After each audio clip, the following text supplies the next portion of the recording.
Wherever the skeletons of shattered fortresses scar the earth, wherever abandoned doom-shrouded citadels or ancient tumbling down castles loom upon the horizon, the curse of the Crimson Keep can manifest. The sky will darken with swirling clouds of carrion bats. The earth will crack and flake like dried gore, and a scarlet glow will envelop these forgotten strongholds. Stone by stone, tower by tower, they will shift and warp into a red-walled keep, colossal and imposing, dominated by a great black iron gatehouse. This is the lair of Prince Vhordrai, the feared lord of the Crimson Keep. From this dread citadel he launches his crusades against the living, riding forth upon the great undead zombie dragon, Hordrei, to despoil and destroy.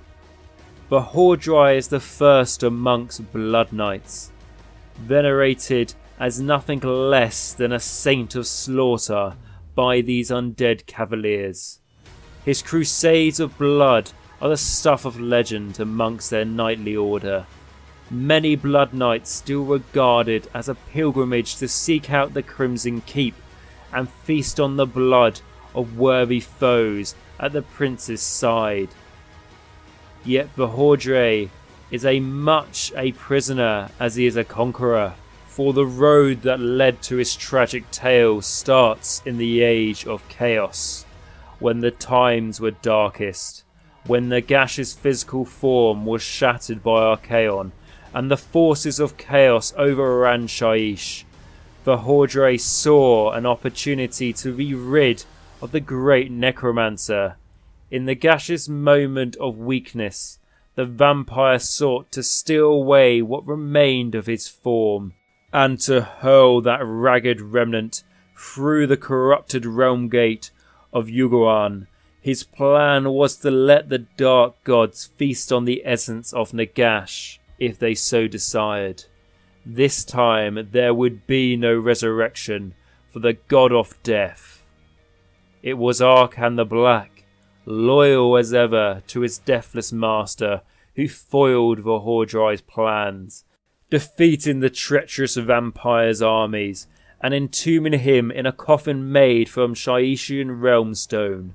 There, Hordrei lasted for an age, denied the taste of blood, but kept from oblivion by the death magic resonating from his prison. When the resurgent Nagash finally released Hordrei, the vampire was half insane. This was no act of forgiveness, for Nagash does not believe in such things. Nagash sought to punish his general for his betrayal, but still desired to make use of his martial talents. Thus he worked a spell that bound Hordrei to his dread citadel forever.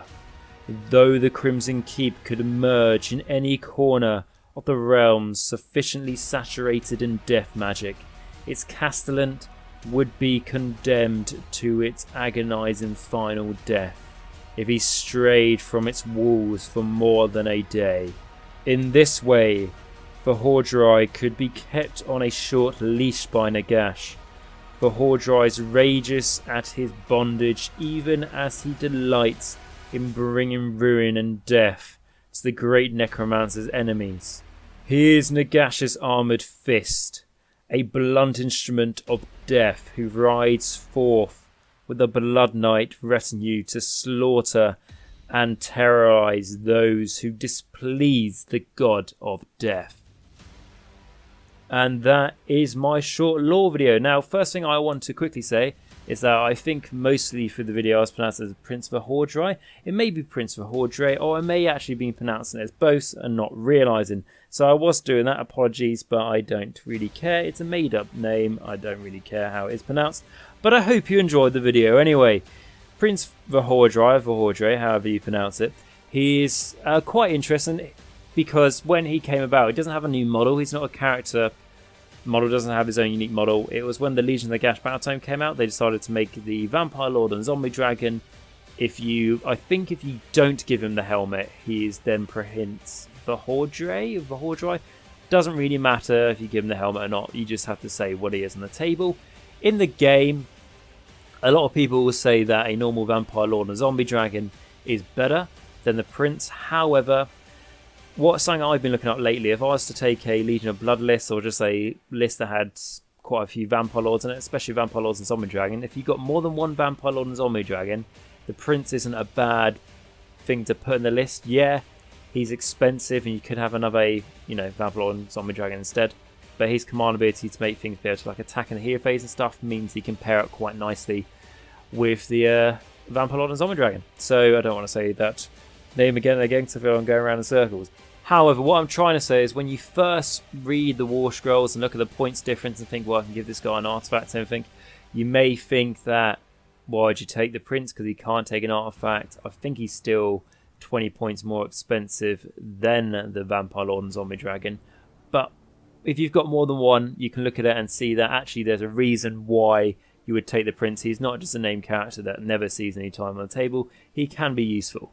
And I think his lore is pretty cool as well. Again, it's not a stereotypical thing like most of the servants that work for Nagash, where it's a case of, they generally want to do it. No, they used to do it out of will, work for the great necromancer, and then they betrayed him, which is their own fault.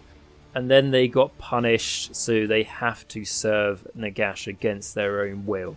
Which, is a fit punishment. And Nagash usually adds some, Erasmataz to it, some flair, I don't know, the Nighthaunt. He made the Dreadscythe Harridans, who were once healers. Now they don't have hands, they just have size for hands, so they can't heal. But they have the unquestionable, first to slash their enemies apart.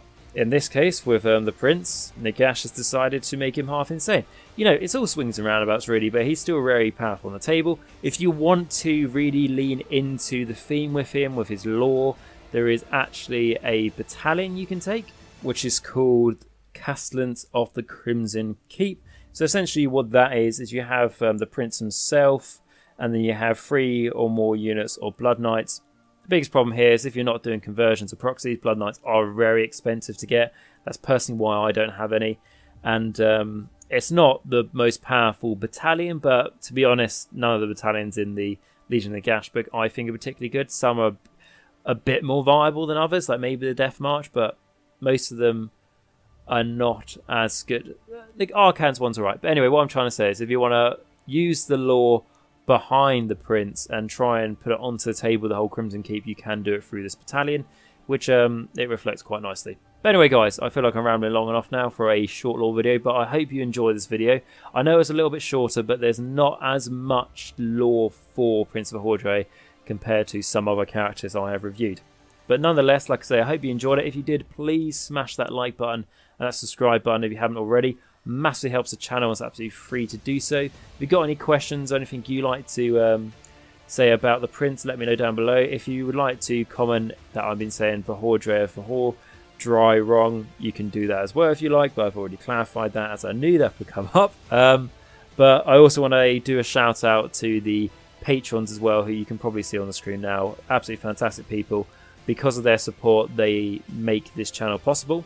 So I want to give them a massive shout out. If you'd like to support the channel by becoming a patron, there's a link at the top of the description. As, like I say, anything really helps, even just $1 a month, and it keeps me being able to make these videos and keep the channel going.